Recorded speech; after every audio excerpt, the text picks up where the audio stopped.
Të nderuar teleshikues, përshëndetje. Unë jam Roland Qafoku dhe ky është emisioni Dekalog. Nuk është e jashtëzakonshme që një shqiptar është i suksesshëm jashtë Shqipërisë, por ka sukses dhe sukses. Niko Qafoku është një prej këtyre që ka arritur majat e suksesit në shkencë, në një fushë që nuk është aq e lehtë. Është drejtues një nga drejtuesit e laboratorit Pacific Northwest National Laboratory, një laborator në shtetin e Washingtonit që merret me zbulime shkencore në disa fusha, me energjinë, me mjedisin dhe me sigurinë kombëtare. Por më e rëndësishme se sa kjo punë që ka nisur që në vitin 2000, Niko Qafoku në vitin 2018 u vlerësua me çmimin prestigjioz R&D 100 që i jepet shkencëtarëve më të suksesshëm në Shtetet Bashkuara të Amerikës.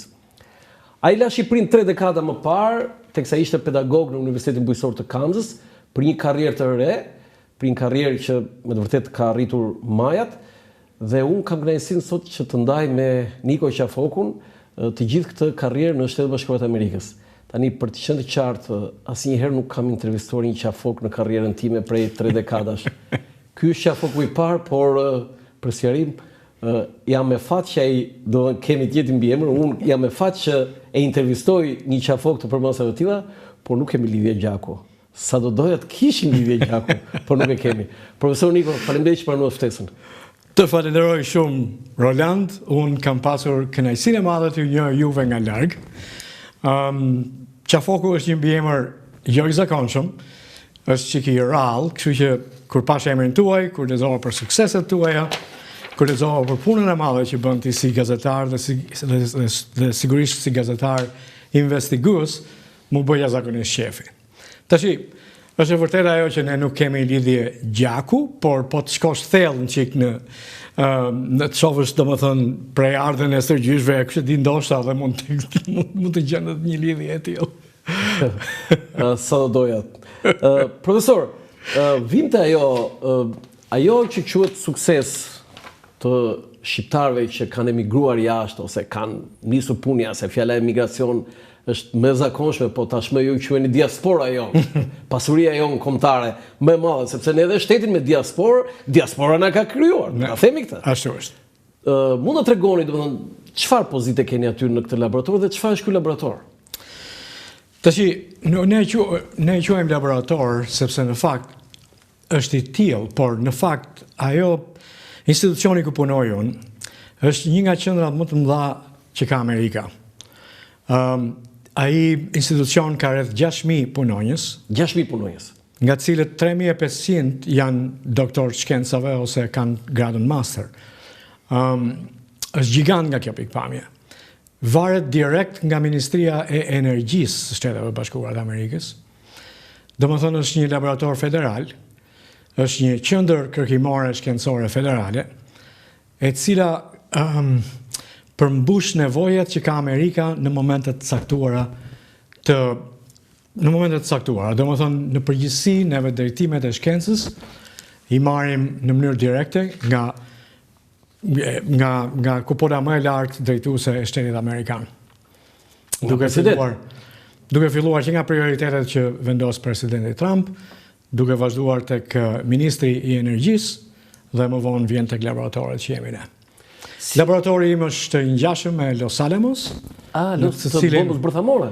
Në cilin është bërë zbulimi i madh i bombës bërthamore, dhe në qendrën time janë bërë studimet për fillestare për këtë bombë. Domethënë që studimet fillestare kishin 3 qendra që u bën, dhe një nga qendrat ku janë bërë studimet për bombën që u zhvillua nga Oppenheimer, është bërë në laboratorin në qendrën në cilën jam. Në cilin vit? Në vitet 1940 dhe 1924. Ky laborator është që janë bërë nga ato punimet e para që pastaj kalojnë në Los Alamos. Në atë kohë ky vend u themelua si një vend në cilin bëheshin kërkime të thella shkencore. Laboratori në fakt u themelua disa vite më vonë, por bërthama e tij filloi pikërisht në atë moment. Domethënë për garancia, këta janë rreth 16 qendra të tilla në gjithë Amerikën, janë të shpërndara në vende strategjike. Edhe si thuash, drejtimet kryesore të kërkimit shkencor na vijnë direkt nga domethënë nga kupola më e lartë shtetërore federale e Amerikës. Tashi, Sa herë që vi këtu në Shqipëri, domethënë, unë kam këtë idenë dhe e kam darë këtë ide edhe me drejtues të ndryshëm të qeverisë këtu që në fakt shkenca duhet të jetë funksion i drejtimeve të qeverisë. Këtu duhet kemi një farë shkence e cila do të suportoj pikërisht këto drejtime të qeverisë. Sigurisht unë jam i mjedisit, domethënë një nga detyrat kryesore që kam unë është pastrimi i mjedisit. Qeveria federale në Amerikë është shumë e ndjeshme ka shi këtyre studimeve dhe ky është një prioritet i vazhdueshëm në listën e prioriteteve. Po unë mendoj që duhet jetë edhe këtu një nga prioritetet. Do të pyes më gjerë për atë profesor, por rrim pak te ky laboratori që ju punoni. E para herë, si arritët ju të punonit aty? Ju keni qenë në Shqipëri profesor, pedagog në Universitetin Bujqësor të Kamzës. Si kaluat nga Kamza? Konotacionin atë kohë fjala Kamz nuk ishte kështu, po ju ishit profesor në një kalim tjetër që nga aty në një laborator të tillë. Unë do shkoj çik më tutje. Do filloj që nga fillimet e mia që nga gjimnazi, domethënë. Në gjimnaz mbarova shkëlqyshëm me një mesatare 9.9, por cili gjimnaz? Sami Frashëri. Sami Frashëri. Një nga gjimnazet më të mirë. Më të mira që kishim aty. Profesorët e Sami Frashërit kanë qenë dhe fatmirësisht unë kam lidhje me disa prej tyre, kanë qenë elit, si të thuash. Unë pata fatin e madh që u brumosa atje u edukova në këtë gjimnaz. Bëra më të mirën time që dilsha me 10, sigurisht, pata një 9 në fakt. Megjithatë nuk pata mundësi që të shkoja në fakultet. Se mbaj mend tash, ai ishte në fiskultur apo ishte në një lëndë tjetër? No, ishte në gjeografi. Gjeografi? Gjeografi. Në gjeografi kisha harta? Ja, kisha hartat që i vogël domosdoshmë. Diçka të tillë. Se mbaj mend tash se mos ai marri për tërë zyshe e asaj kohë gjermanisë të gjeografisë. Pse nuk shkuat në universitet, po në institut? Mua në fakt nuk më doli shkolla e lartë për rreth 3 vjet. Po pse? Sepse unë isha arsyeja që u tha ishte sepse isha fëmia i dytë. Vllai im Luka ishte Luka Qafoku. E kam shumë për zëmër. Ishte Luka Qafoku, domethënë një emër jashtëzakonisht i njohur. I rënd. Domethënë që unë sa herë dilja jashtë dhe takoja në një person në Tiranë në asaj kohë, më thosha si e keni emrin, Niko Qafoku. Po çfarë ke Lukën ti, më thoshte mua. Kështu që Luka kishte marrë atë të parën, unë isha fëmia i dytë dhe nuk më nxorën shkollën, kështu që detyrova 2 vjet. 3 vjet. 3 vjet. Domethënë unë isha gati të shkoja ushtar, biles me qetën dhe kokën. Qa thua? Biles edhe në pasaportën time e ruaj edhe sot e kësaj dite, kam fotografi me kokën të qethur. Për të shkuar ushtar, por vitin e 3 pastaj, ndodhi një mrekulli, domethënë, dhe mua më dhanë degën agronomisë. Unë isha i lindur rritur në Tiranë, sigurisht nuk dija pothuajse asgjë rreth agronomisë. Dhe pastaj, por shkova mbaj mend që shkova në shtëpi, babai ishte shumë intelektual. Babai ishte një nga inxhinierët e parë të minierave në Shqipëri, diplomuar në La Sapienza, mamaja ishte diplomuar në Korfuz, në shkollë grek, në shkollë franceze. Kështu që ambienti ishte shumë intelektual. Dhe ata më thanë mua direkt, jo, Niko, mos më mësit, më thanë mua, agronomia është një profesion, tha babai, ti do shkosh aty dhe do bësh më të mirë. Dhe sigurisht vitin e parë isha me gjitha dhjeta, unë kisha një dëshirë, kisha një inat të brendshëm që desha shkollën, e desha me shumë zëmër shkollën, desha të bëhesha, domethënë, edhe më në fund kjo gjë u realizua, dhe unë fakt do ta shkëlqyeshëm aty, dhe pastaj më mbajtën si pedagog. Dhe ndonjë aty rreth 9-10 vite, dhe pastaj ndodhi përmbysja e madhe në vitin 1992. Dhe ministri 90-ën, po në 92-shin demokratët fituan. Po, partia opozitare. Partia opozitare dhe në atë kohë ministri i bujqësisë, profesor Recep Uka, me që se ishin pedagog të dy bashkë, ai më njifte, më tha mua unë kam shumë nevojë për ty në Ministrinë e Bujqësisë, dua që të bësh reformimin e shkencës.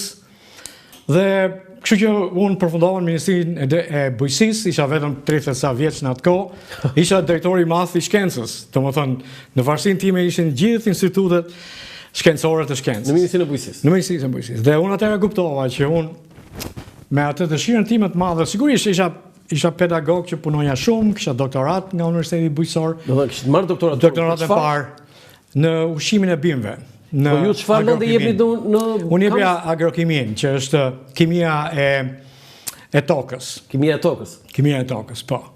Edhe po aty pata karrierë të mirë, në fakt, u bëra pedagog, u bëra zëvendës dekan.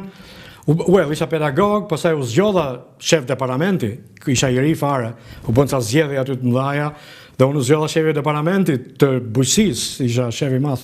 Dhe pastaj u bëra zonës dekan i shkencës, dhe pastaj shkova në Ministrinë të Bujqësisë, dhe ku isha edhe drejtori i shkencës. Aty kuptova që në fakt duhej një reformë thellësore. Unë jam shumë i apasionuar mbas një aktiviteti që ne e quajmë institution building activities, domethënë për të bildur gjëra të reja. Dhe pata një ide për të krijuar një qendër të studimeve agronomike në Shqipëri. Sigurisht ide që e mirë diskutova me ministri e pëlqeu jashtëzakonisht shumë, po më duheshin persona që të më ndihmonin nga jashtë dhe mora dy këshilltar. Mora një nga Anglia dhe një nga Amerika. Në 92-shin kjo? Në 92-shin, në qeverinë demokratike të 92-shin. Ata vinin sepse nëpërmjet ambasadës amerikane ne kishim mundësi që të ftonim njerëz. Edhe të tjerë vinin ndërkohë. Ishte koha kur Shqipëria po hapej. Edhe vinin këta. Dhe unë kisha dy nga këta, dy këshilltarë. Dhe së bashku me këta unë i thash idenë, ata më thanë mua, hajde ulemi tash ta përpilojmë, bëmë atë si ide dhe e paraqitëm. Njëri prej këtyre më pyeti mua, më tha, "Ore, ç'a dëshirë ke ti?" I thashëm, "Dëshira ime më e madhe është të bëj një doktorat në Amerikë", i thash. I mat më ka thënë që hey, nëse ke në një mundësi shko dhe edukohu jashtë në ku tjetë, po shko dhe të marrësh një se i kishte edukimin perëndim. Ky tash më foli mua dhe unë i thash atij që shiko, unë njoh një profesor nga Universiteti i Georgias, të cilin unë e kam cituar në dizertacionin tim këtu. Që kisha shkruar unë këtu në Shqipëri, Mesha artikujt në atë kohë ishte shumë vështirë të merrja artikuj në anglisht, po ne gjenim mënyrat për t'i prurë. Dhe unë e citova atë profesorin. Tash ky këshilltari që kisha unë tha, "Ua, ai filloi të qeshe", i tha që shikova, ky profesori në Georgia është një miku im i afërt. Kështu që çdo bëj unë, tha mua, do ta bie këtë profesor në Shqipëri. Wow. Edhe 2 muaj më pas profesori ishte këtu. Unë doda në Rinas, e mora e prita profesorin, edhe gjëna pa që i dërgova dizertacionin tim në Shqip, dhe i dërgova referencat, ku ishin gjithë referencat e ti aty. A i sa e pa më tha mua, wow, tha. A vjen me mua, tha, që të bësh një doktorat në Amerikë. Që fjala e parë. Atë shkojnë deri te bulevardi. I thash unë, po unë dëshira ime kjo është, unë e kam gjitha për ty, më tha mua, do të jap ta assistantship, domethënë është pa pagesë për ty, do të marrim, ti do bësh mësimin aty me studentët, laboratorët dhe kjo gjë të të jep drejtën në Georgia. Dhe aty unë mora pasaj Shkua, po fillimisht shkova si Fulbright. Në fakt unë seleksionova nga qeveria amerikane si Fulbright Scholar. Shkova fillimisht në Virginia Tech. Sa ishte një vit? Ishte 6 muaj për mua. 6 muaj. Shkova një vit në Virginia Tech dhe pastaj shkova në Georgia për të bërë doktoratën. Tashi, sigurisht doktorata që në fushën në cilën unë isha bërë një herë doktor. Po ishte një çik më shumë e drejtuar në drejtim të mjedisit. Nga kimia e tokës, gradën doktor i shkencave në kiminë e tokës, të fshirjes e bimëve, në Kamës. Ajo ishte e dyta në Amerikë. Kjo është e dyta në Amerikë. Po. Dhe kjo është në mjedis, domethënë në mbrojtjen e mjedisit, kontaminantët, ndotësit, si lëvizin ata etj. Mi po që një fushë unë e kisha shumë qejf dhe studioja me dëshirë, por nga ana tjetër u krijua një farë boshllëku sepse unë thash që shiko, unë se aty në Amerikë ulë si student prap. Domethënë fillon dhe merr trajnime të vazhdueshme derisa merr doktoratën. Dhe shkruan dhe tezën. Por unë thash që shiko, unë përveç që do bëj një doktorat, do bëj edhe një master në matematikë të aplikuar, sepse kjo masteri në matematikë të aplikuar do më ndihmoj mua që të interpretoj rezultatet e doktoratës, etj. Kështu që në paralel unë bëra doktoratën dhe masterin në matematikë të aplikuar, dhe për 4 vjet më mbarova të dyja këto. Dhe thashun tashi që kam të dyja këto degree me vete, unë do jem shumë competitor, do bëhem shumë, si thuash, competitive në marketin, në tregun e punës në Amerikë. Tregu i punës në Amerikë nuk u kthyet këtu. Jo. Domethënë, në fakt, Shqipëria në atë kohë kalon dhe një periudhë pak a shumë. Unë graduova nga Universiteti i Georgias në 1998. 94-98 isha aty për 4 vjet. 94-98. Dhe 97 që një gjë shumë e ashtu për Shqipërinë, 98 që një ngjarje domethënë që vazhdonte të ishte e turbull situata këtu. Kështu që thash që Si mund të kthehesh këtu? Ishte çik e vështirë ajo çore. Dhe ku fillua të punë? Dhe në atë periudhë kisha 2 fëmijë të vegjël. Edhe ishte diçka e tillë. Edhe kështu që në atë periudhë fillova të aplikoj për punë. Edhe mbaj mend që aplikova rreth në 100 vende. Me zarfa. Kështu i kisha gjithë zarfat dhe i çoja gjithandej. Dhe u intervistova në disa universitete, biles u intervistova dhe në Cornell, që është Ivy League University, pastaj u intervistova dhe në qendrën në cilën jam, Po? edhe këta të qendrës u apasionuan shumë, sepse panë që mu kisha bërë 2 digri në të një kohë. Edhe këta ishin, domethënë qendra ku jam unë është bën kërkime fundamentale, domethënë bën kërkime që janë thelluara dhe ata kanë parametra kur zgjedhin njerëzit. Tashi që të hysh aty është shumë competitive. Ka njerëz nga gjithë bota, Gjermania vjen aty, Franca, Anglia vjen aty, Dhe mes aty ishte edhe një shqiptar. Afrika dhe Amerika Latine, gjithë bota, Kanadaja. Domethënë gjithë bota konkurron për ato vende. Dhe unë arrita që të marr një postdoc aty, postdoc kërkues. Ndeja një vit si postdoc dhe pastaj më ofruan mua edhe këna. Po fati im i madh është që Në 2000. Në 2000, në fati im i madh është që unë jam martuar me Odeta Qafokun. Një tjetër Qafoku. Ajo është studiuese gjithashtu. Nga është Odeta? Odeta është me origjinë nga Tirana, ne u takuam këtu, u martuam këtu. Djali pa ikur. Pa ikur. Djali kur ikëm në Amerikë, djali i madh që 1 vit e gjysmë. Djali tjetër lindi atje? Djali tjetër lindi atje në Georgia. Ai ishte amerikan. Ai që amerikan që në lindje. Ai ishte amerikano-shqiptar. Ne jemi shqiptaro-amerikan. Amerikano është shumë bukur. Amerikano-shqiptar, shqiptar-amerikan. Po? Tashi Po Odeta me çfarë mbiemri është? Odeta është me mbiemrin Ronxhi. Po? Edhe Odeta kishte mbaruar kimi kur ishte në universitet. Në universitetin të shkencat. Të shkencat. Po? Kur shkuam aty në Amerikë, Odeta bëri një master dhe kur shkuam në laborator në këtë qendrën e madhe, ata më thonë mua që ne do të afrojmë ty një pozicion, do të afrojmë dhe Odetës një pozicion, ju duam të dyve këtu. Edhe na morën të dy aty. Edhe aty pasaj ne ndënjëm një vit, pas një viti më afrohen mua punë, më afrohen Odetës punë, të dyve njëkohësisht dhe pasaj të dy domethënë filluam karrierën aty. Unë fillova të ngjitem lart e më lart, nga shkencëtar i kategorisë 2, u bëra i kategorisë 3, 4, 5, 6 është më e madhe që mund të arrihet. Edhe në Shqipëri kategori 6 ishin.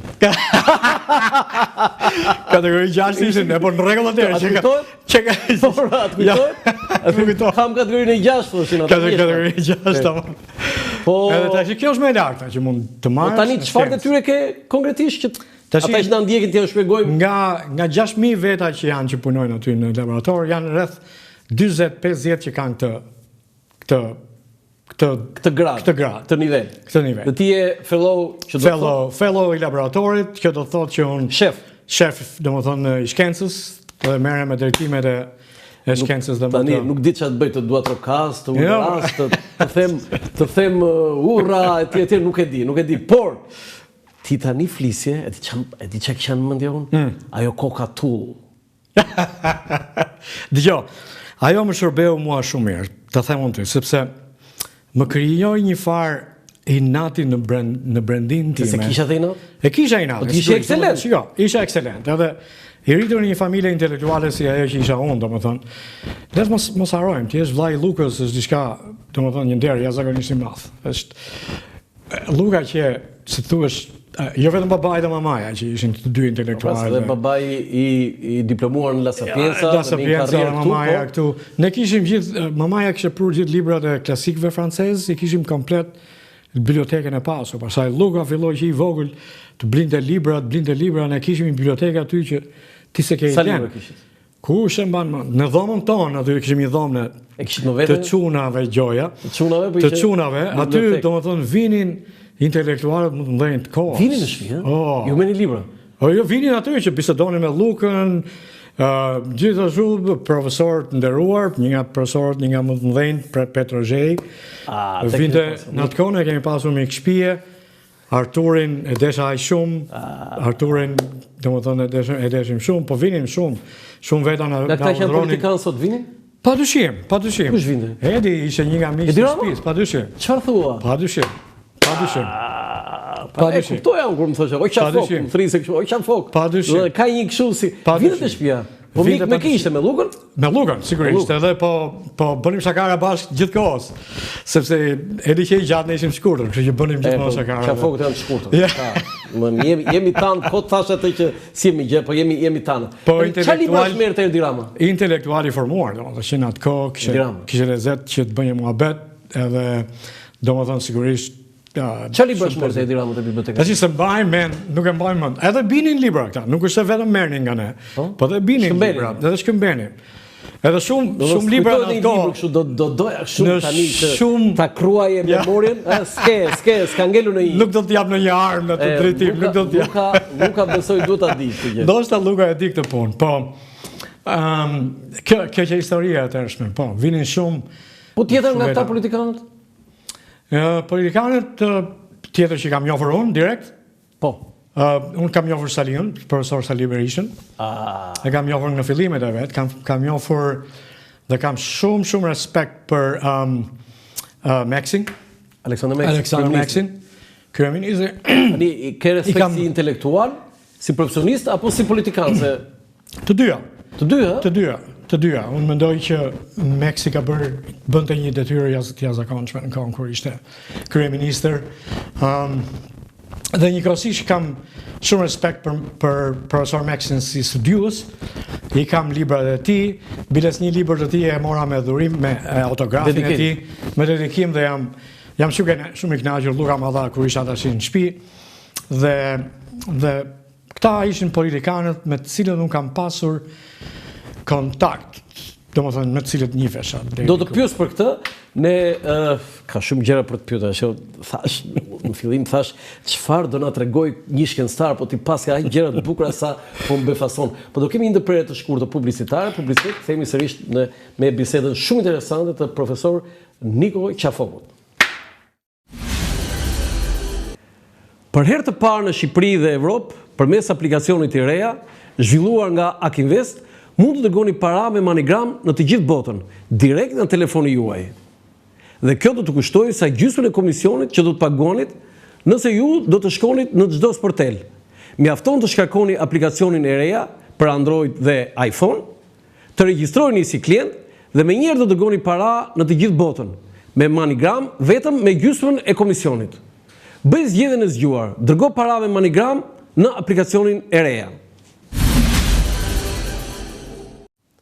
Faleminderit edhe njëri institucionit monetar MoneyGram Akinvest që mbështet emisionin Dekalog këtu në Dritare TV me sloganin transfero shpejt, gjithmonë më shpejt, kudo dhe kurdo.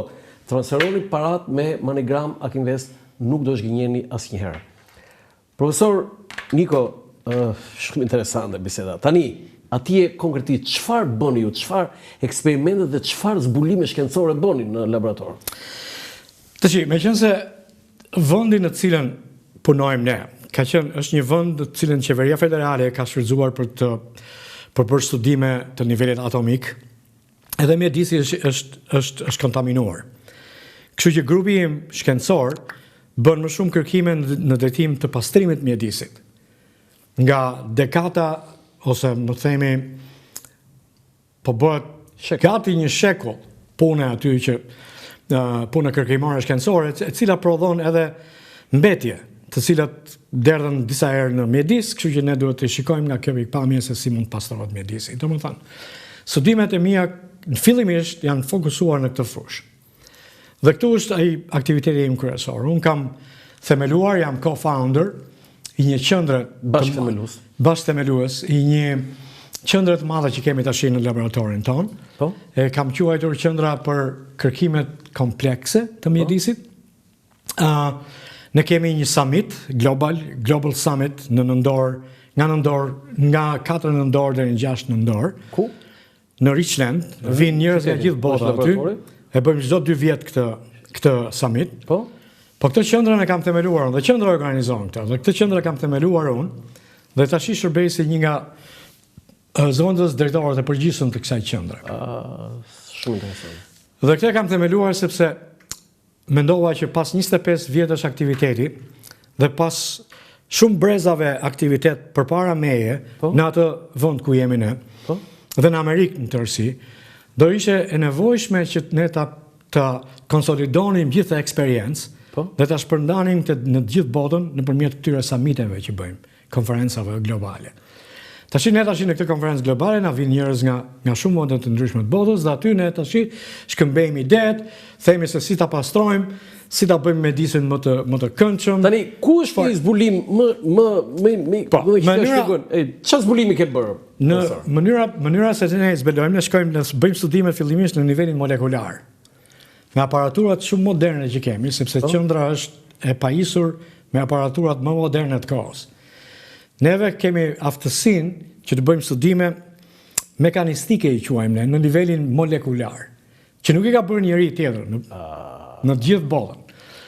Dhe ne pasi bëjmë to kërkime shkencore në atë nivel, e përdorim to ide për t'i zbatuar më tej në metoda që ne i zhvillojmë që na ndihmojnë për të pastruar mjedisin. Ku e keni aplikuar këtë? Ku e keni zbatuar? Ne kemi zbatuar në vende nga më të ndryshme. Në Amerikë gjithmonë. Në Amerikë gjithmonë. Dhe ku ka qenë ndodhur?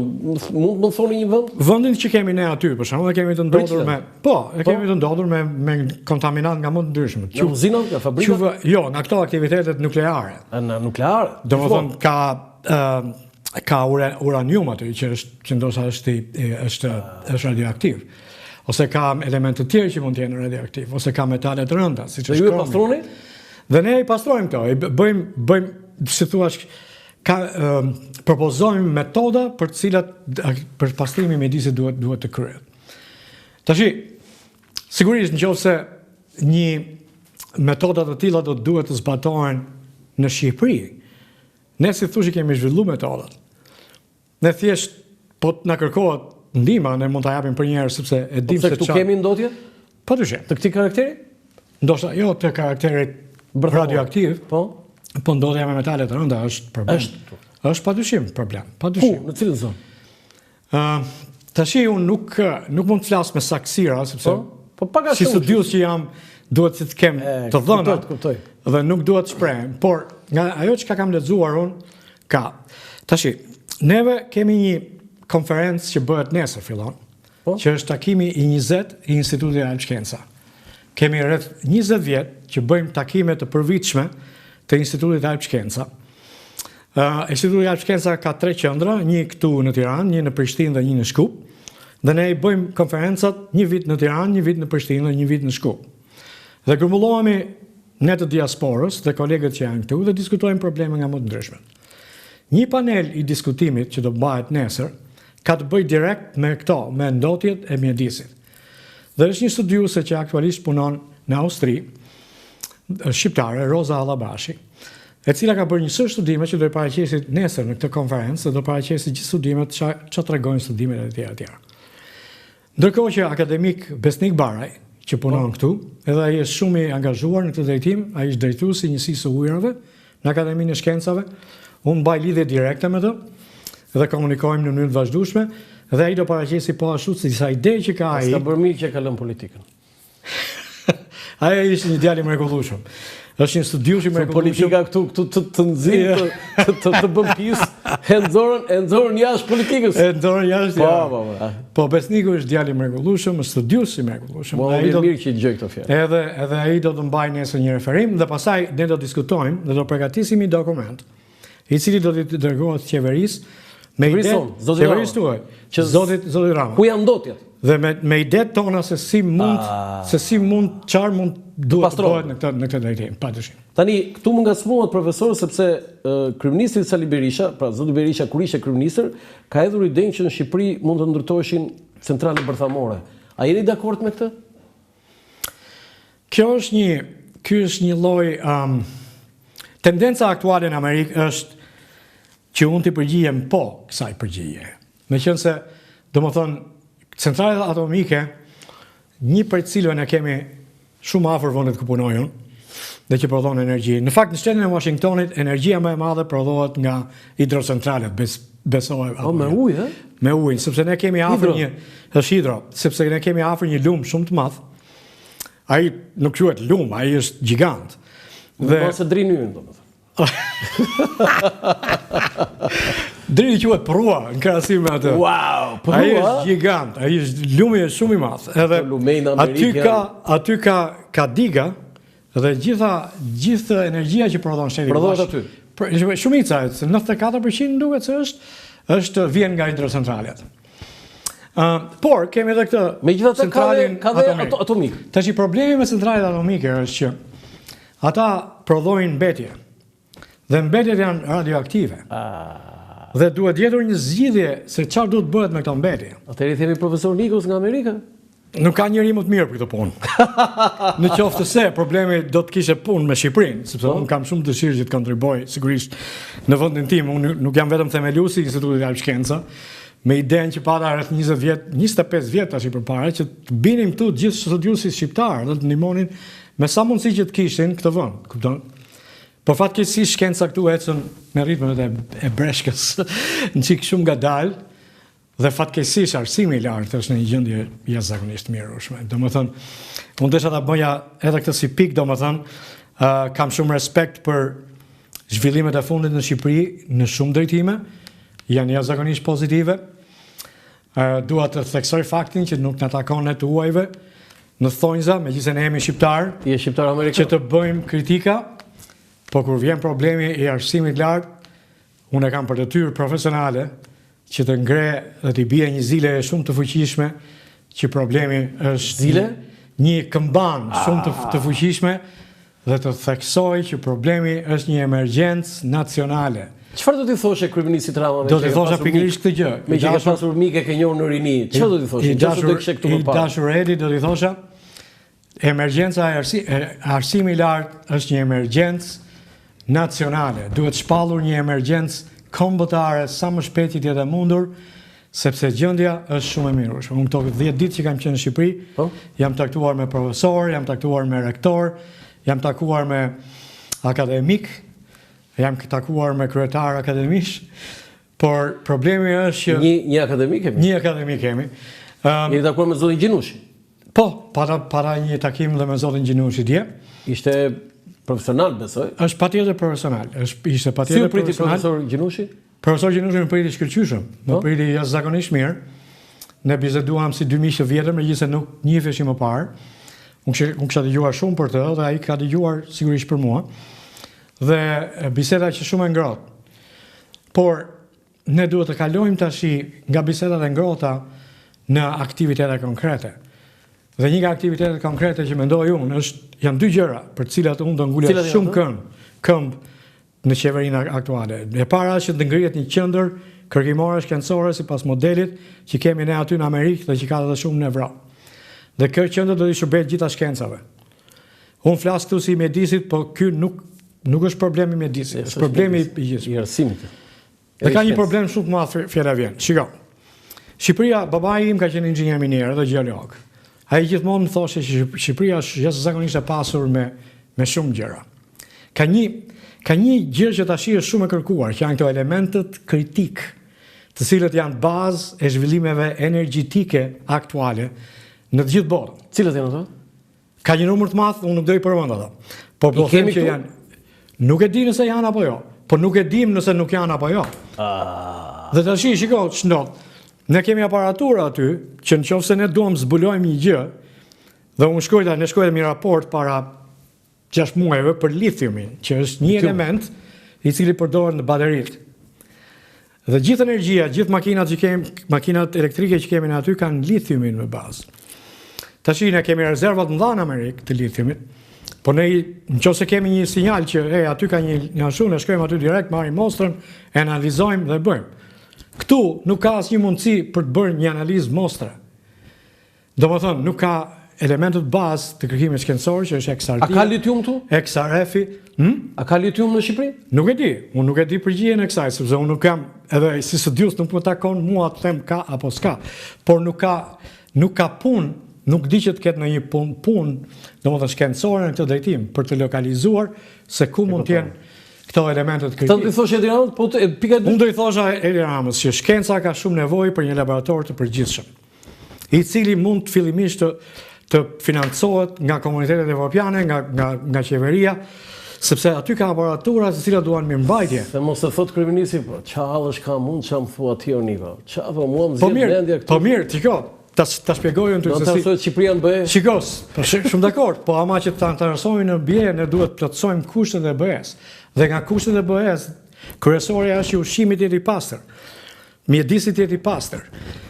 Ka shumë kërkesat në cilat gjithë kjo ide që ka kryeministri varet dhe kështu që shkenca duhet të shërbejë pikërisht direktivave dhe strategjisë të qeverisë. Po pyes njeriu më kompetent për mjedisin. Si është mjedisi në Shqipëri? Ndodhet janë problem. Janë problem, padyshim. Janë gjithandej, ndodhet janë problemi madh. Domethënë,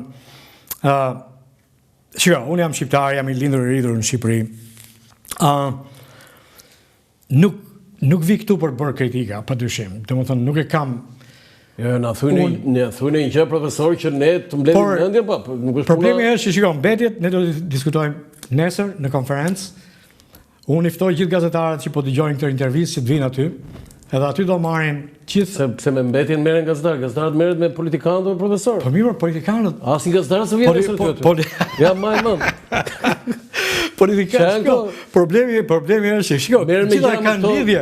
Merren me gjëra mallore gazetarët, ne merremi me gjëra mallore, nuk merremi me Roland, të gjitha janë të lidhura me njëra tjetrën. Nuk mund të ketë zhvillim të vendit nëse nuk zhvillohet arsimi dhe shkenca. Ja, sigurisht se kishte për humor, po domethënë, Tirana është e ndotur apo e pastër?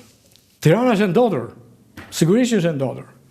Ka ndotje. Ndjehet në erë, ndjehet në ka kështu grimca që janë që mund të jenë të dëmshme, mund mos jenë, por problemi kur e thot këtë Niko Qafok. Jo, unë e them thjesht nga eksperienca personale duke marrë frymë këtu, po nuk kam studime të tilla. Sigurisht unë nesër do aklimatizohem më tepër me gjithë të dhënat që ekzistojnë këtu dhe ndoshta do të jem në gjendje që të përgjigjem edhe si studiues në këtë aspekt. Ky është aspekti i parë. Domethënë ngritja e kësaj qendre që duhet bërë urgjentisht sepse ne nuk kemi këtë qendër të kërkimit shkencor. Dhe e dyta është emergjenca e arsimit lartë. Duhet bërë një strategji kombëtare e arsimit lartë. Ku po vemi? Shoku jot Edi Rama ka 12 vjet në qeveri tani, duhet ta kishte bërë ribër. Dgjoj. Shqipëria ka shumë hallë dhe probleme. Edhe jo, e lehtë është, nuk është lehtë ta qeverisë Shqipërinë. Nuk është e lehtë, është jashtëzakonisht e vështirë të qeverisë një vend që për kaq shumë vjet është abazuar dhe domethënë për gjitha përpara komunizmit e të tjera nuk ka pasur një traditë e tjera. Domethënë këtu është bërë jashtëzakonisht shumë. Zhvillimet janë të dukshme në shumë drejtime dhe janë shumë pozitive. Por si thuash në këtë vorbullën e zhvillimit të Shqipërisë që hera e herës është edhe kaotik, në këtë lloj vorbulle duket sikur shkenca dhe sidomos arsimi i lartë janë harruar. Dhe kjo do na shkaktoj një gjë shumë, domethënë do jetë shumë e madhe. Shiko që ndodhi mua. Unë shkova për disa ditë në Greqi. Ne shkova në Santorini. Ditën e parë shkova aty, bëm mohabet na dhanë dhomën. Kur sot do rejashun aty, kur dëgjoj dy vete, duke folur shqip, djemë të rinj dhe vajza të reja. Që unë mendoj se ata do ishin në shkollë, do arsimuar, por ndërkohë ishin duke shërbyer aty. I pyeta aty sa çaj jeni, unë flas shqipi tashun aty, çaj jeni? Shqiptar jemi tha, u bën shumë qefi atyre. Nga 6-7 veta që shërbenin aty, 6 veta ishin shqiptar. Djemë të rinj, vajza të reja. Ditën e fundit vjen një tjetër aty. E më thamu, tha dëgjova që ti je shqiptar, po i thashun jam shqiptar. Ku je, më thamu? I thashun jam në Amerikë, kam 31 vjet që jam aty. Në ndërtim punon, më thamu.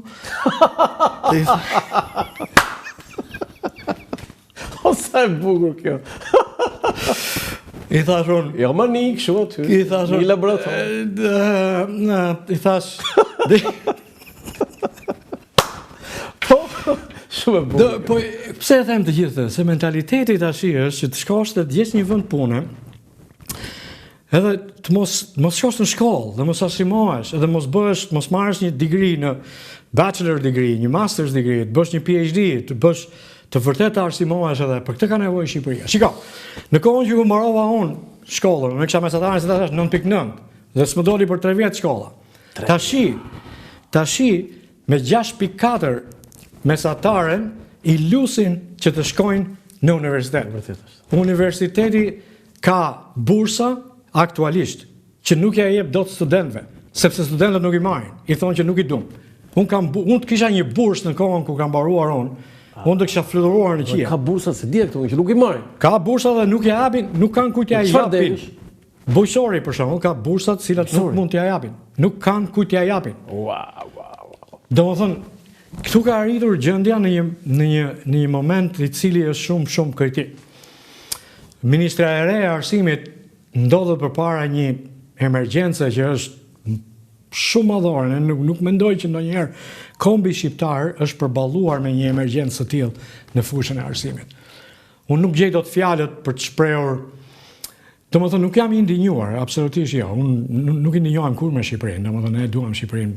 Fakti që jemi këtu tregon që po jam si thuash jam shpreh gatishmërinë time për të ndihmuar në të gjitha aspektet nëse kanë nevojë në këtë aspekt edhe domethënë po që duhet bërë një lëvizje, një hop i madh në këtë drejtim duhet bërë sa më shpejt. Profesor, ju mund të ktheheni në Shqipëri? Mund të jepni kontributin tuaj? Dgjoj. Pyetja e kthimit është pyetje, më fal, është çike vjetëruar, sepse tash mund të punosh ku duash. Nuk është ky si. Edhe ta japësh si thua, pas Covidit gjërat kanë ndryshuar në mënyrë ta bësh online. Katër sipërisht. Ka shumë njerëz që ne kemi në qendrën tonë të madhe që punojnë jashtë. Punojnë, ata janë të shpërndarë gjithë Amerikën dhe po kështu. Unë jam i gatshëm të jap kontributin tim. Sigurisht unë kam familjen atje. Domethënë në Amerikë kam 2 djemt, të cilët tash janë madhor, ata punojnë në pozicione, kanë bërë një karrierë shumë të bukur, megjithëse janë të rinj akoma janë. Domethënë kam familjen time, kam çdo gjë është e ndërtuar tash sipas Vjen shpesh në Shqipëri? Një herë në vit padyshim. Një në vit. Një herë në vit padyshim. Cila është ajo gjë që të bën përshtypje për mirë dhe për keq kur vjen? Për mirë është gjithmonë zhvillimi. Domethënë, shikon gjërat që nga një kaos total, nga një kaos që ishte kaotike, tash gjërat kanë filluar të zënë vend. Edhe rrugët janë më të mira. Edhe trafiku nuk është më specifik. Si e quajmë ne këtu në Shqipëri. Trafiku shqiptar më thonë mua është specifik. Se njerëzit futen kështu para mrapa kur jep makinës. Nuk është kollaj. Për shembull kur shkoj në Amerikën që marr makinën nga aeroporti për të shkuar në shtëpi, gjëja e parë që më bën përshtypje janë edhe vijat e drejta të makinave që janë. Në saktë 5 korsi që shikojnë kështu dhe fillojnë të qeshën se shikoj. Kjo është një nga ato gjëra. Pastaj një nga gjërat që na bën shumë përshtypje ne, mua si i huaj është që, jo si i huaj, por si shqiptar që jam rritur dhe lindur këtu, është që ne nuk përdorim dot dhe ujin e pishëm që ka Tirana akoma, sepse sëmuremi, nuk sëmuremi vetëm ne, po dhe njerëzit. Domethënë qeveria duhet ta bëjë këtë punë sa më shpejt që të pastrojë ujërat, të pastrojë mjedisin në mënyrë që të jetë më si thuash akomodues për njerëzit që vinë këtu. Si është ushqimi këtu? Ushqimi është fantastik. Fantastik. Kur them unë fantastik, domethënë problemi që kam unë këtu është që unë rritem në peshk, kësaj herë që vi këtu, sepse ha jashtëzakonisht shumë. Dhe ushqimi është i mrekullueshëm. Çfarë pjatë të pëlqen më shumë këtu nga këto gatishmëri? Çdo gjë që ka kopër brenda, unë e shijoj në mënyrë të skandaloze. Ose rigoni për shembull, që përdoret aq shumë këtu. Këto janë erzat të cilat ime i përdorte, gruaja ime Odeta i përdor tash sa herë që kemi ne. Për shembull, nga një ngrirje mund të shtunë them, hey, dua një tavë me të mbushura. Dhe bëjmë tavën me të mbushura. Mirë, po spesat që kemi ne aty nuk e kanë kur shihen e spesave që janë këtu. Pse? Tani po më një shkencëtar.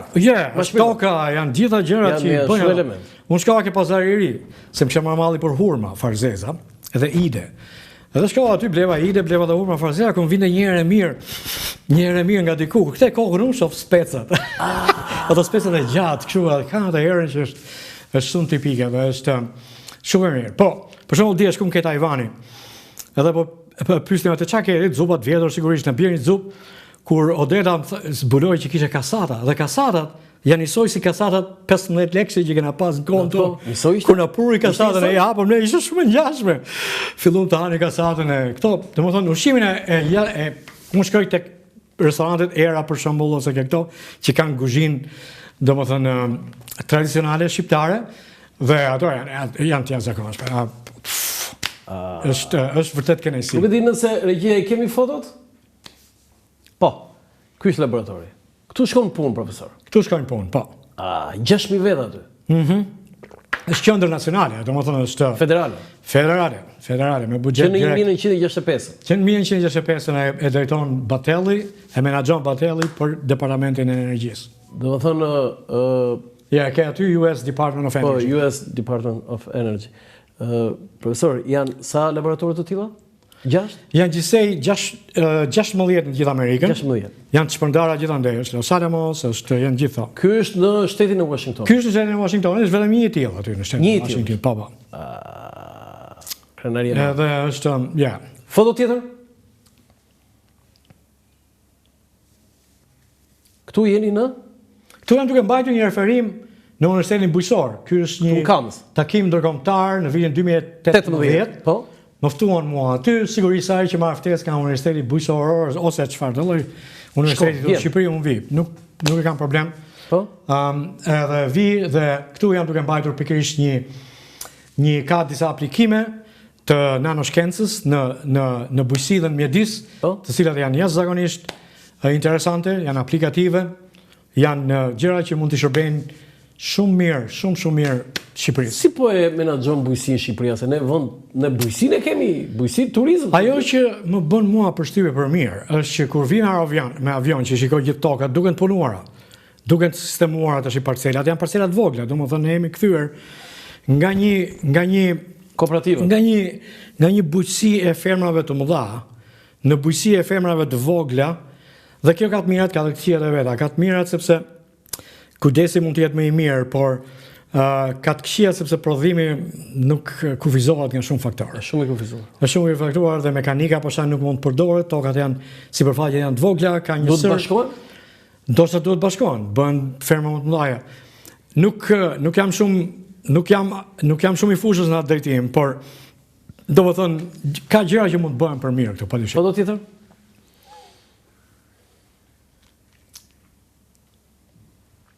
Ja presim një sekond. Ky ishte një search që unë bëra, 183 publikime, lexime 63455 dhe 5510 herë jetë cituar. Po. Ja zakonisht. Ja, mirë është për Si mirë, si mirë. Tani, Se shiko, me kjo vërtetë puna kisha fok jemi modest tani, po mos u bëj kaq modest tani. Problemi është që sistemet varen nga fusha. Për shembull, fusha e mjekësisë për shembull ka shumë njerëz që punojnë atë. Dhe mjekët kanë më shumë citime. Fusha të tjera ka më shumë. Për fushën e mjedisit ky është zakonisht mirë. Po, kënaqësia dhe krenaria këtu është që pasi të bëjnë atë Universiteti Bujqësor i Tiranës. Sigurisht, unë e kam për që ta e shkruaj kudo atë. E shkruaj kudo, jo vetëm për faktin që diploma ime u njoh aty kur shkova. Jo, ha? Jo, pa asnjë problem. Shkova tek zyra unë kur regjistrova në Universitetin e Gjergjis. Po. I tregova kredencialet e Universitetit Bujqësor. Po. Me të gjitha notat që kisha, domethënë që nga bachelori e tjera, ata i morën, vulën aty. Pa se lloj kështu. Absolutisht zero. Pse nuk shkojnë student maturantës sot për studiuar në Universitetin Bujqësor të Kamës? Pse nuk shkojnë? Po. Sepse është krijuar ajo ideja që universitetet këtu ndoshta nuk janë cilësore ose nuk përmbushin disa kërkesa që ata kanë. Është cilësor Universiteti Bujqësor i Kamës? Jashtëzakonisht, domethënë vazhdon të jetë. Në kohën që kam qenë unë, ka qenë jashtëzakonisht. Edhe në kohën kur isha unë student, pedagogët ishin absoluti asa. Ishin njerëz që ishin të edukuar jashtë, të edukuar të jashtëzakonisht të edukuar. Domethënë ishin jashtëzakonisht të mirë. Vazhdon tradita. Dekanët që janë të aktualisht atje janë gjithë të mirë formuar edhe të gjithë, domethënë unë them që vazhdon tradita. Domethënë unë jam profesor aty në universitet, kam titullin profesor, edhe e kam për derë. Ju jepni edhe në 2 universitete mësim? Jap edhe në 2 universitete aty në shtetin e Washingtonit. Është University of Washington, ku jam affiliate professor. Edhe është Washington State University, ku jam adjunct professor. Çfarë lëndë jepni? Aty unë jap gjendjen e së fundi para 4 muajve thash biogeochemistry. Domethënë është lëndja Global Biogeochemistry, do më thonë është biogeokimia globale, ku ne trajtojmë gjithë ciklet në glob, që ndodh me elementet e ndryshëm, që ndodh me ujin në rangun global. Edhe studentët janë studentë të PhD-s, të doktoratës, janë studentë të masterit, janë dhe studentë të bachelorit, po në kushtet e fundit. Me që varë direkt nga Trumpi, keni një direktiv nga presidenti Trump aty në laborator? Drejtimet që marrim janë drejtimet që vinë nga kupola e lartshme.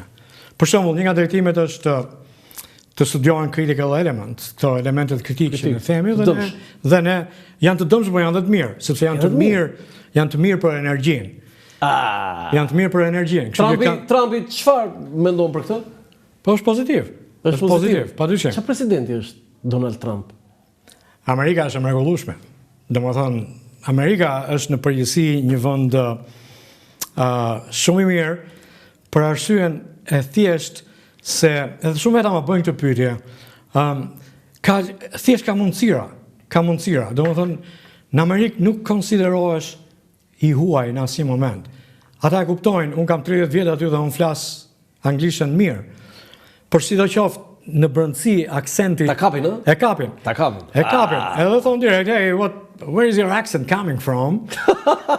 Edhe unë i them, a ke dëgjuar ndonjëherë për Shqipërinë, për Albania? Tashi e kanë dëgjuar, sepse në fakt në lajmet e ndryshme, në lajmet kur hapun atë Google-in, një nga gjërat e para që më delet Shqipëria, sepse tani do doja një mendim tuaj kur e pete që presidenti Trump ngatëroi Armeninë me Shqipërinë, çfarë mendove? Ai i tha Shqipëria në fakt, shiko. Keni parasysh që presidenti është një moshë çik vjetër tash. Po një nga ana tjetër është janë shumë të lodhshme këto udhëtimet jashtë shtetit, sepse është ndryshimi i orareve. Për shembull, unë kur vi këtu, kur kaloj Atlantin, kam 9 orë diferencë në orare. Edhe është jashtëzakonisht i lodhshëm si. Po ju nuk keni presidenti Shëbaz. Aq më tepër për presidentin që ka mbi supe gjithë ato lloj ngarkese, gabimet të tilla, lapsuset të tilla mund të jenë. Që bëra i Jon Stewart ai komediani. Po nejse, shiko, Amerika është e hapur për këtë lloj komedira, është e hapur për këto të gjitha, është fjala domethënë është e shenjtë, kështu që. Ky është një shumë i bukur. Ku ke gjetur këtë? Këta janë gjithë shokët e mi më të afërt. Mund t'i shquash me emra? Po si, Ernest Nasto është një figurë e shquar e diasporës. Po? Arta Minarolli, shok i ngushtë i fëminisë time, rritur në një pallat si vëllezër. Arta Minarolli është vllai im, jam rritur me të, njoh shtëpinë e tij në mënyrë shumë të afërt. Ka qenë si vllai im, domethënë Artani më mungon aq shumë sa që ti se ke idenë. Ne jemi rritur të dy bashkë. Ardian Vebiu, shok i klasës, shok i vjetër imi, mik shumë i afërt, një njeri që ne kemi qenë jashtëzakonisht afër me njëri tjetrin. Ne i binim kitarës kur ishim këtu, këndonim Beatlesat. Kitarën ku mësuat? Ne këtu e kemi mësuar. Unë isha më i keqi në kitarë. Ardiani ka qenë shumë i mirë kitarës. Teodor Gëdeshi mungon këtu. Teodor Gëdeshi ka qenë shumë i talentuar për kitarën. Ne këndonim këngët e Beatlesave, këngët e ABBA-ve, në mënyrë të fshehtë sigurisht, por sigurisht. Gjergj Shkrami është një tjetër inxhinier shumë i zoti, është në Milano, italist. Doktor Kita Salabanda, që ju do ta keni dëgjuar si emër, është miku im i afërt, shok i fëminisë. I ke ruajtur misit? Padyshim. Ne isha tek dasma e djalit të Dorit, një shok im i fëminisë. Kita ishte aty, Nesti ishte aty, Robert Luari është një shoku jon i afërt i fëminisë, i Samir Frashërit. Ai është në Budapest tashi, ka biznesin e vet, ka gjithë. Çfarë të mungon më shumë kur vjen në Tiranë ose kur je në Amerikë dhe të mungon? Ç'të mungon? Ja, është pikërisht kjo shoqëria, domethënë, është pikërisht kjo ideja që ke për dal diku dhe për pirë një kafe. Unë kur vija këtu tash ke rruga Komuna e Parisit, pas një grumbull aty që po luajnë tavëll. Ishte një grumbull, një grumbull turqizëm fare. Burrë, aty duke luajtur tavullat atë gjithë bashkë fillohet qeshtë. Më kujtua korat e lashta. Sigurisht, domethënë nuk është se luaja tavull unë, domethënë po. Është thjesht ajo ideja e komunitetit. Nuk besoj që Niko Qafoku ka luajtur tavull vitet 80. Çfarë tjetër? Po domethënë, kjo është shoqëria ime më e ngushtë. Tanin si vlla. Amen. E më mungon jashtëzakonisht shumë Tamin Arolli. Okej, foto tjetër. Këtu jam me dy tjerë, Teodor Gdeshi është më këtu. Miku im i afërt, një nga shokët e mi të feminisëm i afërt, Piro Veizi, pedagog në Fakultetin e Bujqësisë, dhe unë jam Niko Qafoku, këtu jemi në zyrën e USAID-it, me Didi Blainin në atë kohë, ishte përfaqësuese kryesore e USAID-it, edhe unë aty isha djalë i ri, domethënë, me sa më vonë isha në Ministrinë e Bujqësisë në atë kohë, i ftuar në zyrën në rezidencën e USAID-it për një nga këto takime që kemi aty. Ke 31 vjet në Amerikë. Pse e duam ne shqiptarët kaq shumë Amerikën, edhe Amerika na do shumë ne? Tash ka një gjë aty në fakt që pse duam ne Amerikën? Amerika është vendi i oportuniteteve. Në qoftë se unë nuk kam dëgjuar në një shqiptar që të jetë aty që mos jetë competitive, mos jetë të kërkoj të bëj maksimumin e mundshëm, qoftë në biznes, qoftë në shkollë, qoftë në këtë punë e shkollës e kemi kështu në gjen. Domethënë, ne kemi punën e shkollës në gjen. Domethënë, shqiptarët e kanë të shtysën e kanë të llaktarshme, që nga baba im, që më tha mua që shiko, nëse ke mundësi të bësh studim jashtë, bëj studim jashtë. Tash unë nuk gjej asnjë baba, duke përfshirë dhe juve, që ka atë dëshirën që fëmijët e tyre të bëj arsimin më të mirë të mundshëm. Dhe prandaj më vjen mua shumë keq që ne nuk kemi një Harvard shqiptar mund këtu në mes të Tiranës. Po pse se bën pra shoku yt i fëmirisë të Tiranës? Po ai do ta bëjë në fakt, ai po 12 vjet tani kur do e bëj tani? Ai do ta kisha bërë ja. Nëse domethënë po. Jo, kjo është ide shumë e bukur sa e ka thënë dikush, që jeton në Amerikë, e di shumë mirë. Bëj dha universitetin më mirë në Ballkan. Po, bëj. Asgjë mos bëj dha. Bëj vetëm këtë. Edhe është më kolla, nuk është shumë e vështirë për ta bërë. Se ne jemi aq shumë. Ne jemi aq shumë jashtë. Ne jemi aq shumë sa që bëhet nuk bëhet kollaj. Edhe bëhet me online, bëhet me ashtu i bie gjithë këtu i bie në mënyrë shkëlqyese. Ata mund të flasin shqip, mund të flasin në anglisht, për çfarë. Foto tjetër. Çfarë dush ti domethënë? Nga çojnë foto të groja ime.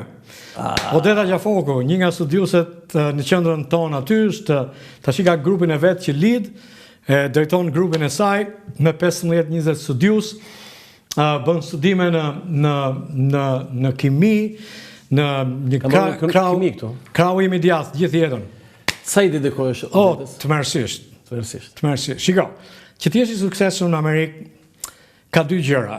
Ne themi atë hard worker. Dhe dyta që është më e rëndësishmja, është që ta lejosh veten që të shkrihesh në ambientin amerikan. Të bësh pjesë e kulturës amerikane. Sa më shpejt që ta kuptosh këtë gjë, aq më i suksesshëm do bëhesh ti në atë lloj vendi. Sepse ne themi që shiko, ka një farë tendencë ka shi të huajve që nuk i pëlqejnë. Në fakt nuk është ashtu, por ajo tendenca vjen sepse njerëzit që të intervistojnë ty, shikojnë që ti nuk je akoma i aklimatizuar. Do të thonë atë që është. Kështu që një nga gjërat që kuptova unë sa po shkova në Amerikë, i thash vetes time që unë dua të rrafshohem këtu sa më shpejt që të mundur. Dhe krijova lidhje dhe dëgjoja jashtëzakonisht shumë. Kjo është kyç për shqiptarët. Duhet të dëgjojnë shumë më tepër se ç'flasin. Duhet të dëgjojnë më shumë se shumë më tepër, edhe të mësojnë, edhe të adaptohen në mënyrë sa më të shpejtë të mundur, sa më shpejt të adaptohen, aq më të suksesshëm do bëhen. Unë kam bërë gabim, unë do të kisha marrë Odetën këtu bashkë me ty. Gabim është. Ju jeni me atë kohë përpara, në shkencë. Po, në kohë, padyshim. Domethënë kohë absolutisht. Edhe asaj do bësh shumë qefi po të vini këtu. Do ishte ndjes Odeta, e kam bërë gabim. Foto tjetër. Këtu jam me Peterin, djalimi i madh, djalimi i vogël. Këtu është ky u gradua magna cum laude nga Washington State University, tash është inxhinier i shkencave kompjuterike në Disney. Në Disney? Ai punon në Disney. Wow. Je baba krenar i lumtur. Jam baba krenar i lumtur i Peterit. Peter Qafoku ka emrin e Timati Petraq. Edhe është krenaria, një nga krenaria e shtëpisë, djalimi i madh është akoma më suksesshëm, po ndoshta do ketë një fotografi aty. Djali im i madh. Ky u martua në Dasëm. Ku e bë Dasëm? E bëm në Seattle, në shtetin e Atje, po se bën në Tiranë? Po njësoj dhe aty u këndua Napoleoni. Domethënë, nuk e kësi Napoleoni, ë? Bashkëshortja shqiptare? Bashkëshortja është amerikane. Amerikane, lindur aty, rritur aty. Po? Dhe është veterinere, janë të dy bashkë, jetojnë. Çfarë punë bën djali? Djali tash punon në janë 4 firma të mëdha globale të financës. Po? KPMG është e famshme. Dhe është bërë drejtor, tash në atë është drejtor.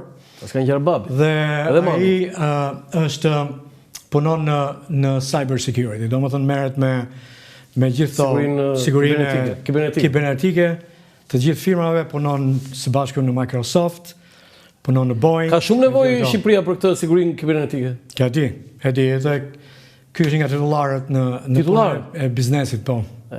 Zoti Rama, ja ku i ke specialistët. Foto tjetër.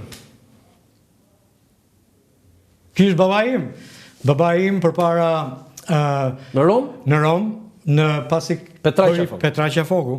Pasi ka bërë domethënë studimet aty në Rom dhe ai është graduar nga La Sapienza, Luka pas një këmbgulje shumë të madhe arriti ta marrë atë diplomën e babait. Dhe tash e kemi aty në dhomën e çunave që kemi qenë ne. Me pak fjalë për mbledhur, si ishte historia e babait tuaj? Babai kishte këtë drive-in e shkollës, kishte dëshirë të madhe që të bënte shkollë. Shkoi në Itali, aty domethënë arriti që të bëjë inxhinier minerash në tetor të 44-s dhe tha që ajo që na ka treguar neve është që kishte disa oferta të shkonte në Kanada dhe në Amerikë. U kthye në Shqipëri. Po tha jo, unë kam Shqipërinë, tha Shqipëria ka shumë nevojë, s'ka inxhinier, tha. Edhe erdhi edhe për 10 vite para. Jetonte në Berat. Jo, fillimisht erdhi këtu, erdhi në Tiranë. Po babai jetonte në Berat. Po babai vdiq në fakt. Nuk ka qenë i gjallë, ai ka qenë Luka Qafoku, që ka qenë babai tim, gjyshim, ishte në Berat. Dhe ai ishte kështu, ishte si punë bankieri, njerëzit linin paratë tek ai, kishin besim tek ai dhe i mbante paratë, mirë pastaj ndodhi diçka, e sulmuan atë rrafën dhe i vodhën paratë dhe ai pastaj kaloi pas luftës botërore. Pas para luftës. Dhe pastaj vdiq. Babai është rritur jetim, domethënë nuk ka pasur baba Petraqi, është rritur jetim me 2 motra. Po dhe u kthye Petraqi në Shqipëri. Çfarë lloji pastaj? Pastaj u kthye, po pastaj fatkeqësisht meqense që vinte nga një vend perëndimor, u fut në burg në 46-ën. Çfarë arsye? Arsyeja që kishte studiuar jashtë dhe dyshoi se mos mund të ishte domethënë agjent. Dhe u mbajt në huesit nxehtë për 6 muaj. 6 muaj. Në huesit nxehtë, domethënë është trajtuar në mënyrë U dënua? U dënua pas asaj me 10 vjet. Sa bëri? Bëri vetëm 1 vit e gjysmë. Ku?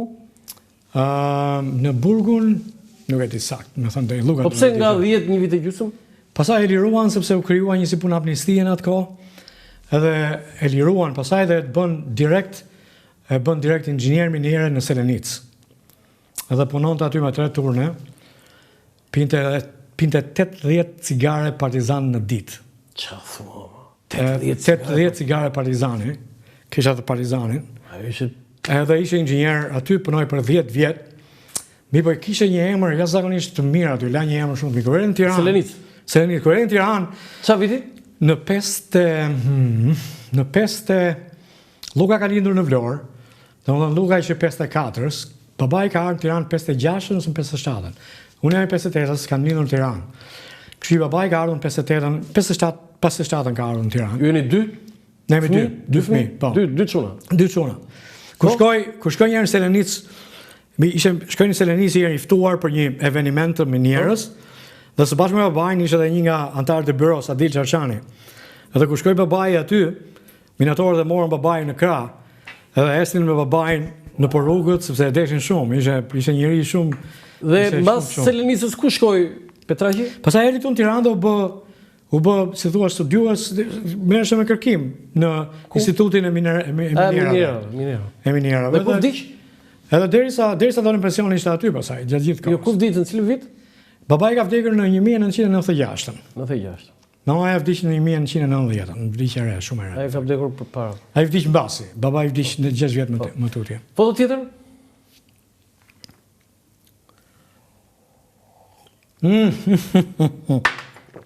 Shumë interesante kjo fotografi. Nga nëna. Kjo është nga nëna. Mamaja ime është ajo aty e veshur me kostumin kombëtar. Mamaja ime është, gjyshi im ka qenë shumë i pasur. Ka qenë në Vlorë, ka qenë një nga pasanikët më të mëdhenj të kohës para luftës. Nga Vlora. Mamaja jam nga Vlora. Me cilin mbiemër? Strati. Strati. Ky është Dimitur Strati, është një nga tregtarët më të mëdhenj të kohës së para luftës. Kishte makinë në atë kohë. Në Vlorë. Ne kemi si pasuri. Ai që ndëron kështu atje lart kush është? Ai është daja im. Ua, çfarë? Ai është Daja Dhori.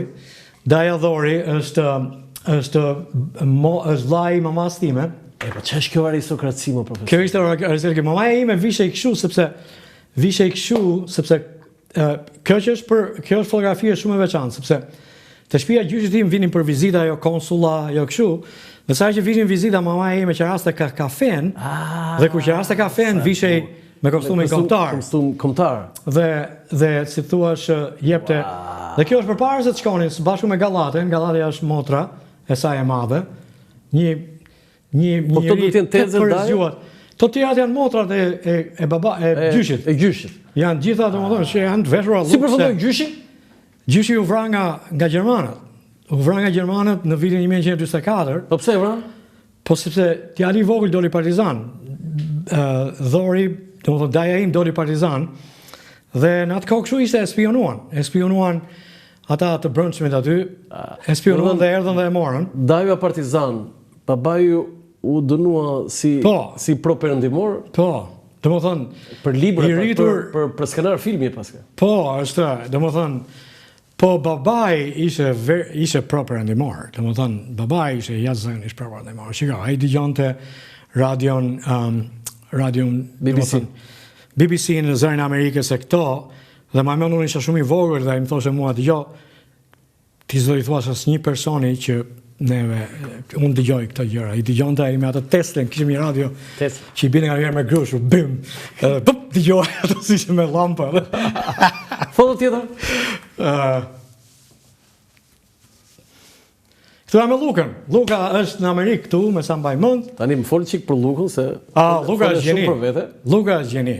Luka është gjeni. Luka është, ta thash, unë jam rritur si vllai i vogël i Lukës. Unë dilja për jashtë, më pyesin si kemi. Tani thon Luka vllai.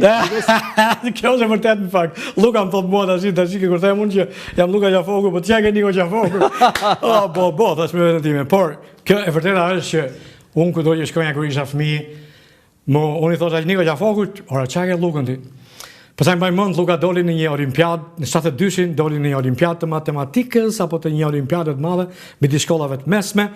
Luka që i vetmi që fliste, Luka që i vetmi që përgjigjej, që Mastafa që ishte Luka doli në vend të parë. Enciklopedi është. Kur dilshim ne me maman, babain dhe Lukën që dilshim në rrugët e Tiranës, vinin njerëzit na i jepshin dorën Lukës, i thoshin Luka ti je më i miri, më i Po ç'është ai te i filmi Vendimi që del mbi emrion aty? Se di këtë? Nuk e di këtë. Po, foto tjetër. Tu jam me Lukën. Luka është 10 vjeç. Unë jam i vogli, unë jam tu 6 vjeç. Mamaja ime qendiste dhe kisha këtë trikon e famshme me gjel. Me gjel, aty ishe me shumë gjyra, me shumë bukra, dhe gjithë lagja ime më thërishtë mu gjeli. Edhe gjithë shokët e mi fëminist më thonë dhe hej, Niko, ku e ke atë bluzën me gjel dhe kjo është. Edhe këtë bluzën që ka Luka e bënda mamaja me shtiza, se kështu punonin ato, nga që bënin me punë me shtiza dhe me nëzirnin në një lekë se mamaja s'punonte. Foto tjetër? Këtu është për para palatit. Këtu ta shish tenisi, sigurisht. Ky është i shoku im, Tot Samuel. Tani një shkencëtar që merret me sport, është normale, po me tenis që ky është edhe shqiptar, tani ku 4-5 herë në javë luaj tenis. 4-5 herë. Një orë gjysmë. Nuk mund. Mbas pune, një qafok duhet të ketë patjetër një sport. Po. Nuk shkon. Fillimet janë në Shallvaret. Te Shallvaret, ë? Ka terra batuta. Aty e kam mësuar tenisin. Aty ke me kështu me dhe. me fusha me dhe argjile. Tartan që ishe. Jo, tartan, jo, siç është Roland Garrosi tash që është i kuq, dhe i kuq. Argjil i kuq. Argjil. Edhe lunë tenista aty blev unë s'kisha para për të bler një raket, po e merrnin borxh. Kishin shokun që kishte një raket kineze, edhe me atë luanja unë pastaj, edhe luanim bashkë ishte një mrekulli domosdoshmë. Tani të pyes sigurisht ti nuk besoj që ke interesa politike, po si duket politika? Si po i qeverisë Edi Rama? Nuk jam shumë i azhurnuar që të di, domethënë, në mënyrë të përditshme. Tu ka shumë detaje të përditshme, të cilat unë nuk i ndjek dot. Unë di vetëm që unë njoh Edi Ramën e kohës së rrugës Durrësit. Kur shtëpia jona aty ke rruga Durrësit ishte si punë qendre ku vinin gjithë njerëzit që kishin dhe ide kundra pushtetit. Domethënë ishin njerëz që ishin librat që qarkullonin atë kohë ishin libra të verdh. Ishte Rama kundër pushtetit? Pa nuk e mbaj mend 100%, po ishte djalë i kulturuar dhe djalë që dhe në përgjithësi gjithë njerëzit ishin të kulturuar. Nuk e duronin dot censurën e asaj kohe. Dhe në fakt shmangej censura nëpërmjet metodave nga më të ndryshme. Kuptoj profesor që ti keni ndëjtur ju me njerëzit e kulturuar, po jo gjithë njerëzit ishin kulturuar. Right. Kjo është e drejtë. Ashtu është. Ambienti juaj ka qenë i tillë. Ambienti që vërtet ata shokët e Llugës që vinin aty dhe shokët e mi sigurisht që vinin aty te dhoma jone çunave ishin vërtet ti pe shokët që jam rritur unë, domethënë, nga 1990-ta që urrëzua regjimi edhe deri më sot janë 35 vjet. Right. A ka bërë Shqipëria atë zhvillim që ju thatë që duhet bënte në 35 vjet? Shqipëria është zhvilluar jashtëzakonisht shumë. Tashi ne se kuptojmë? Ne kemi këtu. Nuk e kuptoni, sepse jeni këtu vazhdimisht edhe nuk e. Ne që vim her pas here e ndjejmë zhvillimin dhe kuptojmë që ka një zhvillim të jashtëzakonshëm. Nëse vërtet Shqipëria arrin të bëhet antare e Bashkimit Evropian, kjo do jetë një fitore jashtëzakonisht e madhe. Tash ka gjëra që kanë shkuar shkëlqyeshëm, ka gjëra që nuk kanë ecur mirë. Fatkeqësisht, unë i takoj atyre fushave të shkencës dhe arsimit, të cilat nuk kanë ecur mirë. Por në përgjithësi ka arritje që janë shumë të mira. Ka arritje që unë do të quaja edhe të jashtëzakonshme. Për shembull, infrastruktura? Për shembull infrastruktura, rrugët. Pavarësisht se rrugët, domethënë ne kalojmë në një rrugë të re këtë vit, kur vim vitin e ardhshëm, rruga duhet të prishur prapë. Themi pse u prish për një vit. Domethënë duhet mirëmbahen tash. Dhe mirëmbajtja është një proces i vazhdueshëm edhe tek ne aty në Amerikë, edhe nuk është kollaj që të mirëmbash rrugët. Po rrugët janë ndërtuar. Rrugët po ndërtohen, Cilat rrugë pëlqen më shumë? Arteriet që të ka bërë përshtypje. Kur shkoj në Vlorë tash, po? Dhe është ajo rruga që vjen rreth Vlorës, që vjen rreth që ngjitet sipër në Kodër dhe pastaj del rruga Lulë Vlorës. Ajo rruga që shikon gjithë Vlorën pastaj nga sipër. Lulë Vlorës ose ajo që shkon te tuneli? Kjo që shkon ke tuneli. Ajo është e mrekullueshme, është e hapur, e bukur, e duket sikur je në një vend tepër të zhvilluar. Po ka rruga tjetër, edhe Elbasanin pëlqeu. Kur shkova në Elbasan, vjet. Rruga e Kombit? Rruga e Kombit kam shkuar në Prishtinë. E kam bërë atë rrugë me makinë shumë e mirë. Unë shkova në Berat, sepse desha shikoja Beratin mbas kaq shumë kohë, kështu që shkova në Berat. Shkova te shtëpia? Shkova tek lagja Magalem dhe ke shtëpia aty, po hëngra një drek fantastike tek një nga restorantet aty, lokal. Çmenden ju që vini nga jashtë për të ngrënë këtu, ë? I shishëm? Sa të shishëm, vetëm një gjë që përdorin akoma këtu që shik me tepris është kripa, që jetin shik më shumë krip se ç'duhet. Po mund ta porosisësh ti, I thua që që mund ta porosisësh. Ke parasysh tjetër. Se më pruni taf kosi, di kisha marrë mallin për taf kosi me mish qingji. Fantastike fare, çfarë fletër është. Por çfarë hani ju atje në Amerikë?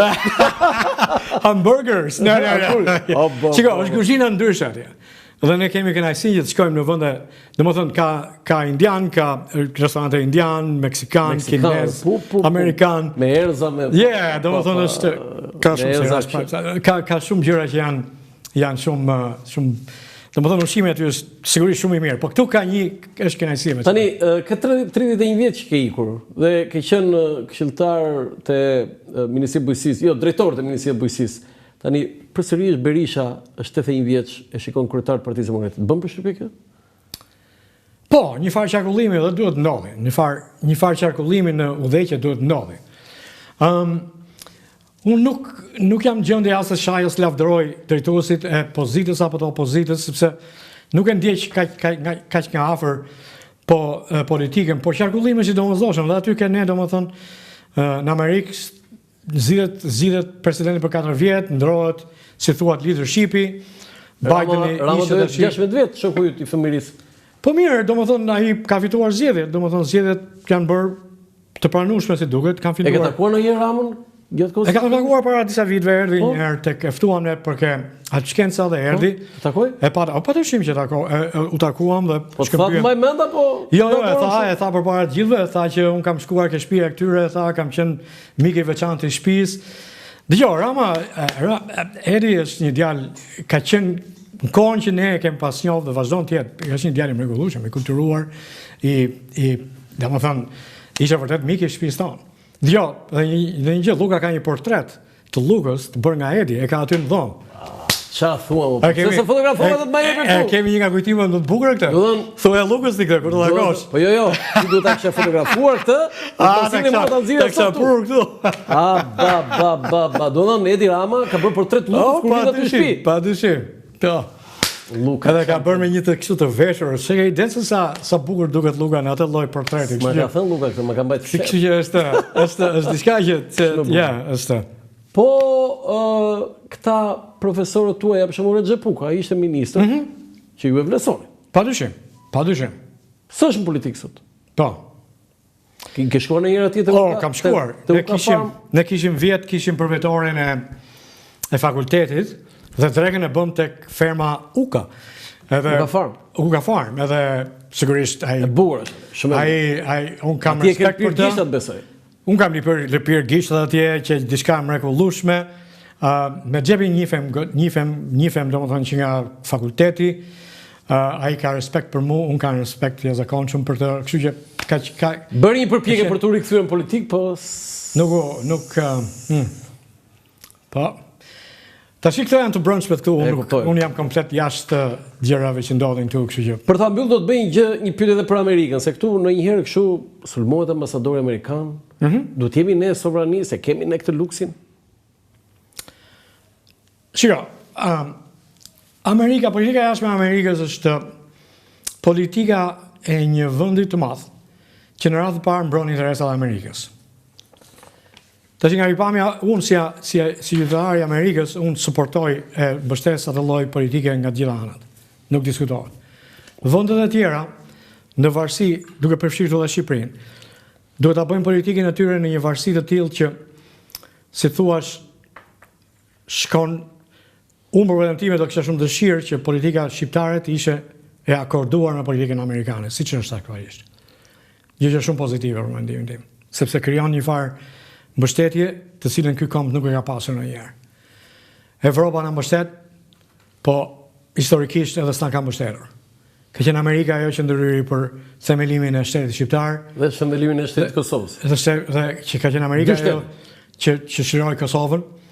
Ka qenë Amerika ajo që na zgjendur në çdo moment të vështirë të kohës së historisë tonë. Ne jemi një vend me një traditë të jashtëzakonshme, me një histori të jashtëzakonshme, me një gjuhë që është vërtet unike, me një gjuhë që mua më vjen jashtëzakonisht keq që ne nuk kemi gjuhëtar të cilët janë vërtet doktor shkencash të botojnë tek nature, tek science, për këtë gjuhë të mrekullueshme që kemi, për këtë histori të jashtëzakonshme që kemi. Elenat janë më të hershëm, romakët janë më të hershëm, ne jemi nën ta. Ilirët janë përpara tyre. Historia para helenike dhe para romake duhet jetë fokusi i historianëve tanë. Aty ne duhet të qëndrojmë dhe duhet të themi, shiko, ne kemi një traditë, kemi një domethënie të jashtëzakonshme. Si sa dhe Macroni kur erdhi këtu, ju keni qenë këtu në Evropë për mijëra vite. Dhe ai nuk e thot kot, sepse kjo është e vërteta, ne kemi qenë këtu. Pastaj kemi një gjuhë të mrekullueshme.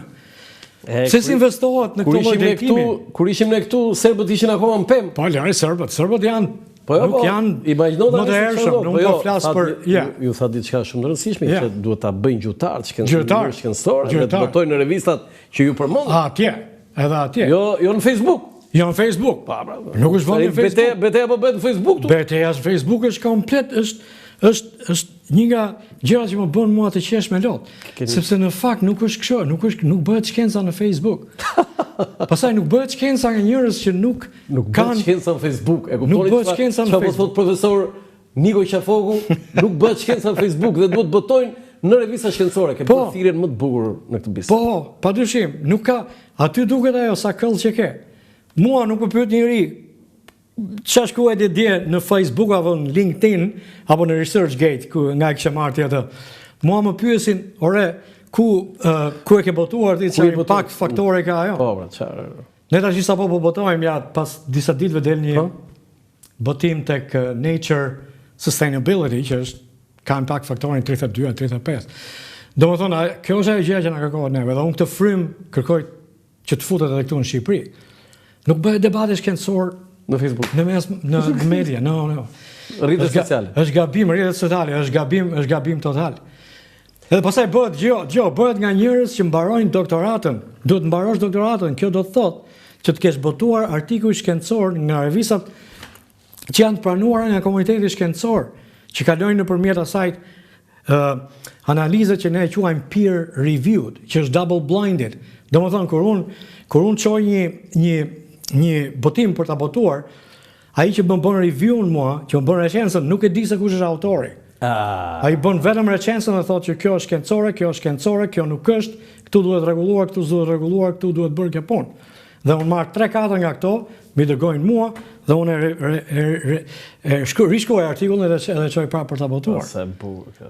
Edhe kjo ideja e këtyre gjuhës shqipe, gjitha këtyre gjëra, aty do të kalojnë nëpërmjet atë rrjetit, dhe ndryshe nuk mund të flitet për shkencë. Profesor, u kënaqa shumë. Edhe unë kënaqa. E kam shijuar aq shumë këtë intervistë për shumë arsye, domethënë je një model se si një shqiptar duhet të arrijë me punë dhe me talent, sigurisht të dyja të ndërthura, atë që ju keni arritur. Faleminderit shumë, ishte kënaqësi ime, Roland. Edhe mbiemri Qafoku. Edhe mbiemri Qafoku. Të nderuar teleshikues, ky është emisioni për sot nga unë Roland Qafoku, mirupafshim.